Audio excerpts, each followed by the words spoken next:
Welcome back to Sin 1700.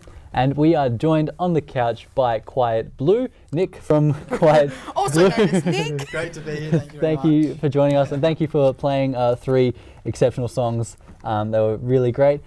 Just talk us through that last one, Thinking It Over. Just talk us through a bit how that song came to be. Yeah, so that song started off as like a super acoustic sort of like song, and like it's about, you know, taking relationships for granted, and then when you go back to them, it's too late because you've already sort of lost your feelings for someone and they've lost their feelings for you. But basically I took that into the studio with one of my friends from uni, and he's a really talented electronic producer, and we've made it into this huge electronic song. And so it's interesting playing it acoustically again, but if you hear the recorded version, which comes out at the end of October, it's it's a much different feel to that, I think. Yeah, but it's really interesting to like hear the two side by side. Yeah, for sure. So you were telling us before that a lot of your music is much more electronic. How do you find transferring an acoustic song to electronic? What's that process like? It's a bit difficult. I think what you got to try and get across is the sort of vibe and the feeling that you want people to have has to change a little bit, because a lot of the acoustic stuff you're trying to dampen people down a bit, but you want people to feel a lot with the electronic stuff, but it kind of gives them a different sort of feeling, and trying to transfer what I come into songs writing about into that more uplifting electronic feel. It's hard, but once you do it, it's really, really it's really rewarding to like feel a different energy in the music.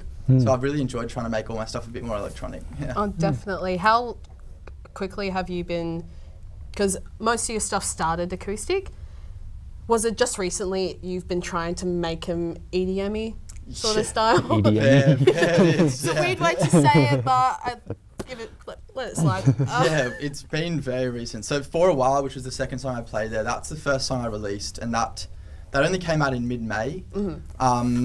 Since then, I maybe in the past 2 months, it started like really happening a bit more electronic. But I'm so excited about it because it's just such a different type of music to play. Yeah. So yeah, it's very recent. So a lot of your songs are quite emotional lyrics, and I guess you pair that with EDM in a way. Is that kind of two differences there? Or? Well, that's exactly what we try and do. So it's just basically what I've told my friend is like, how can you keep as much character of the song in it while still giving it all these electronic elements? Because they like build a whole world with electronic sounds that you can't really do with acoustic sounds, but it's just trying to keep that like character of the actual music along with it. Yeah. So the character is, would you say it's more based in your lyrics and what you write, where instead of the music? Like what usually comes first when you think of a song? I think lyrics tend to come first, yeah, and like also just I tend to write everything just on a guitar, even if we're gonna then turn it into a more electronic song. But it's been interesting. Like I find it kind of hard going at a song that's already electronic inspired and then writing my music over it. It's much easier turning my music into EDM sort of style stuff. But yeah. Well, we look forward to hearing much more about it, but we have to have a quick little break. So we'll be back with Nick, who's Quiet Blue, in a moment.